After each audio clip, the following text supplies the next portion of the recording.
Hello दोस्तों, जय हिंद। मैं हूँ रामनारायण कुशवाहा। आपका स्वागत है हमारे YouTube channel RK tech and trick में। दोस्तों, आज हम बात करने वाले हैं ओबीसी आरक्षण पर।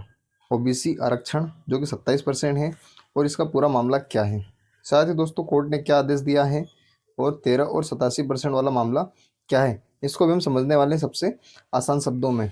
तो दोस्तों, सबसे पहले हम देखेंगे कि ओबीसी का जो मामला चल रहा था 13 और 87% वाला, ये 13 और 87% वाला मामला क्या है। क्योंकि मध्य प्रदेश में जितनी भी भर्तियां हो रही है या जितनी भी वैकेंसीज अभी आ रही थी रिसेंट में, उन सारी भर्तियों में 13 और 87 के फॉर्मूला यूज़ हो रहा था और उसके अकॉर्डिंग यहाँ पे ज्वाइनिंग वगैरह या रिजल्ट जारी किए जा रहे थे। अब ये 1387 वाला क्या है, इसमें कोर्ट ने क्या आदेश दिया है और ये 27% आरक्षण का पूरी जो प्रोसेस है या पूरा जो गवर्नमेंट की तरफ से दिया हुआ है, ये पूरा इसको हम समझने वाले हैं। तो बने रहिए दोस्तों वीडियो के अंत तक। और इसमें अगर किसी प्रकार का कोई भी डाउट है तो आप हमें कमेंट करके पूछ सकते हैं, या फिर पर्सनली भी किसी प्रकार की इन्फॉर्मेशन लगे तो आप हमें इंस्टाग्राम पे भी मैसेज कर सकते हैं। इंस्टाग्राम की लिंक आपको इस वीडियो के डिस्क्रिप्शन में मिल जाएगी। तो करते हैं दोस्तों आज का वीडियो स्टार्ट और समझते हैं इस पूरे मामले को कि पूरा मामला क्या है। तो सबसे पहले दोस्तों आप देखेंगे कि यहाँ पे जो 13 और 87% वाला मामला था, 13% और 87% वाला जो मामला था उसको कोर्ट ने रद्द कर दिया। यानी कि अब जो मध्य प्रदेश में भर्तियां होगी, सभी भर्तियां, वो सभी भर्तियों पे 100% रिजल्ट जारी होगा। अब इस पूरी बात को समझने के लिए हम सबसे पहले करते हैं स्टार्ट शुरू से, और शुरू से समझते हैं कि ये पूरा मामला क्या है और इस पर कोर्ट ने कैसे आदेश दिया। तो दोस्तों सबसे पहले क्या हुआ कि मध्य प्रदेश में ओबीसी को एमपी गवर्नमेंट की तरफ से एमपी गवर्नमेंट की तरफ से ओबीसी कैटेगरी के कैंडिडेट को ओबीसी कैटेगरी के कैंडिडेट को या अभ्यर्थियों को 27% आरक्षण या रिजर्वेशन देने की घोषणा की गई है। उन्होंने एक बताया कि ओबीसी को 27% आरक्षण दिया जाएगा सभी वैकेंसीज में या सभी गवर्नमेंट जॉब में। अब दोस्तों इसके जो अपोजिट थे, जैसे एमपी गवर्नमेंट के जो अपोजिट थे, अपोजिट पार्टियों ने इसके ऊपर एक्शन लिया और इसके ऊपर एक्शन लेने के बाद इसके ऊपर आवाज़ उठाई, तो ये मामला चला गया कोर्ट में। कोर्ट में गया।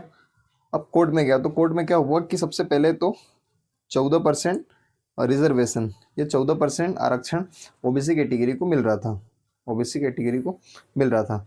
लेकिन जो वर्तमान की गवर्नमेंट थी उस समय, उस गवर्नमेंट ने इसलिए 27% किया क्योंकि इनकी जो जनसंख्या को देखते हुए, ओबीसी की जो जनसंख्या थी उसके अकॉर्डिंग इन्होंने इसको 14 से 27% करने का एक फैसला लिया और 14 से 27% कर दिया। अब इस पे अपोजिट पार्टियों ने जब आवाज़ उठाई और इसको मामले को कोर्ट पहुंचा दिया, तो कोर्ट ने कहा कि जो पहले इनको 14% मिल रहा था, ये 14% तो इनको मिलता रहेगा। यानी कि जब 27 जो है, 27 में से 14% तो इनको जो पहले से मिल रहा है उसको मिलने दीजिए, और जो 13% ऊपर का है, यानी कि आप अगर यहाँ पे 27 माइनस 14 करेंगे तो यहाँ आ जाएगा 13। ये जो 13% है, इस 13% वाले मामले को कोर्ट पहले समझेगा क्या है, इसके बाद इसके ऊपर अपना डिसीजन देगा। जब तक जितनी भी भर्तियां होगी, ये सभी भर्तियों में क्या रहेगा, ये जो 13% है, इस 13% के रिजल्ट को होल्ड कर दिया जाएगा। अब मामला यहाँ पे ये फंस रहा था कि ये जो 13% है, ये 100% था, तो 100% में सबको अपना अपना जो रिजर्वेशन था वो मिल रहा था, और सबको रिजर्वेशन मिलने के बाद में जो लास्ट 13% था, ये 13% किसी को नहीं मिल रहा था। यानी कि ये जो 13% था, इसका जो रिजल्ट इसको होल्ड रखा जा रहा था, होल्ड। अब जब इसको होल्ड रख रहे थे तो होल्ड होने में जो कहीं ना कहीं एक जो भी कैंडिडेट तैयारी कर रहे थे उनके दिमाग में एक ये चीज़ थी कि अब जो रिजल्ट आ रहे हैं वो सारे रिजल्ट 87% पर ही आ रहे हैं, यानी कि 87% पर ही यहाँ पे रिजल्ट देखने को मिल रहे थे। अब सब 87% पे रिजल्ट देखने को मिल रहे थे और जिन भी कैंडिडेट का नाम इन 13% में था, तो उनके पास कोई उम्मीद नहीं थी और वो वैसे ही डिमोटिवेट हो रहे थे। अब इसके ऊपर अभी कुछ दिन पहले ही कोर्ट ने फाइनल आदेश अपना निकाला है, और कोर्ट ने ये कहा है कि ये जो 87% और 13% है, इन दोनों को इसको यहाँ से रद्द कर दिया जाता है, और इसके ऊपर जो होल्ड था या स्टे लगा हुआ था, इस होल्ड को भी यहाँ से हटा दिया जाता है।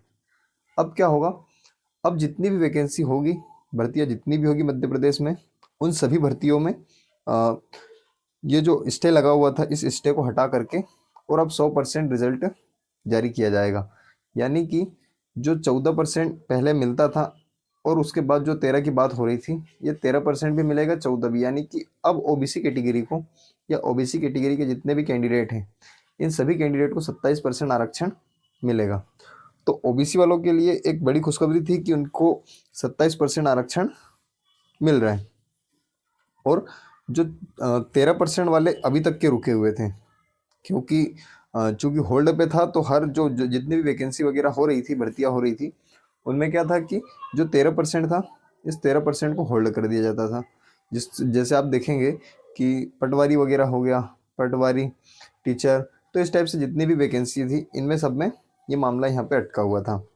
तो मामला पूरा ये था। और इसके बाद ये अब क्या है कि अब सब कैंडिडेट यही चाह रहे हैं, जैसे पुरानी जो भर्तियां है जिस पे स्टे लगा हुआ है या जो होल्ड थी पहले से, उनका जो 13% है, उस 13% का रिजल्ट जारी हो। और जब पहले 14% मिलता था, अब 27% मिल रहा है। तो कहीं ना कहीं ओबीसी कैंडिडेट जो हैं, उन ओबीसी कैंडिडेट के लिए एक फ़ायदा ये भी है कि थोड़े बहुत 1-2 नंबर कम लाने पर सिलेक्शन होने के चांसेस रहेंगे, क्योंकि इतने जो आरक्षण मिल रहा है या रिजर्वेशन मिल रहा है, तो इससे कोई ज़्यादा फर्क नहीं पड़ेगा, क्योंकि कंपटीशन वैसे ही बहुत ज़्यादा है। तो इस टाइप से दोस्तों अभी तक की ये पूरी जानकारी थी और अपडेट थी। इसके बाद दोस्तों अब जो आवाज़ उठा रहे हैं कैंडिडेट या बता रहे हैं कि हमें जो चाहिए वो सिर्फ इतना चाहिए कि जो 13% है, इस 13% पे जो पहले होल्ड थे, इस होल्ड का रिजल्ट जारी हो। रिजल्ट, और होल्ड का रिजल्ट कौन सी का, जो जिनकी भर्तियां पहले हो चुकी है, उसका रिजल्ट यहाँ पे जारी होना चाहिए। दूसरी चीज़, जो एमपी पुलिस है, एमपी पुलिस एमपी पुलिस का जितने भी अभी जो रिजल्ट आने वाला है, इसमें जो 1387 वाला फॉर्मूला है, इसको हटा देना चाहिए। यानी कि अब जो रिजल्ट आना चाहिए वो 100% रिजल्ट आना चाहिए।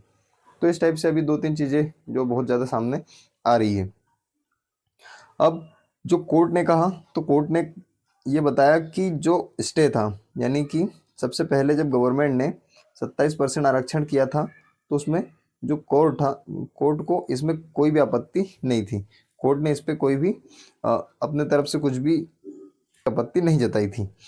तो यहाँ पे जो मामला था, ये मामला जब कोर्ट में गया, तो कोर्ट ने इस पर सिर्फ स्टे इसलिए लगाया क्योंकि 14 तो इनको मिलना था, ये जो ऊपर का 13 था, इसको पूरा समझना था कि ये गवर्नमेंट ने क्यों किया है। और चूंकि जब इसको हटा दिया, तो अब सिर्फ डिपेंड करता है कि जो गवर्नमेंट है, यानी कि प्रेजेंट में जो गवर्नमेंट है, वो गवर्नमेंट इस 13% वाले का रिजल्ट जारी करती है, क्योंकि गवर्नमेंट अब इसके ऊपर सोच समझ के करेगी जो भी करना है उसको। तो इसके ऊपर रिजल्ट 13% का भी जारी करती है, या फिर जो एमपी पुलिस है, एमपी पुलिस में 100% रिजल्ट जारी करती है या नहीं, अब ये डिसीजन गवर्नमेंट के हाथ में है। तो गवर्नमेंट कोर्ट के इस आदेश को कब फॉलो करने वाला है, कब से इसको लेने वाला है, तो ये सारी चीज़ें हम देखने वाले हैं। तो इसमें अगर कोई भी अपडेट आती है या किसी प्रकार की कोई अपडेट रहेगी, तो हम आपको वीडियो के माध्यम से बता देंगे। तो दोस्तों कैसी लगी जानकारी, आप हमें कमेंट करके ज़रूर बताना। और ऐसे इंटरेस्टिंग वीडियो के लिए या नई अपडेट्स के लिए हमारे इस चैनल को सब्सक्राइब जरूर करें। मिलते हैं दोस्तों नई अपडेट के साथ, नई जानकारी में। जय हिंद, जय भारत, भारत माता की जय।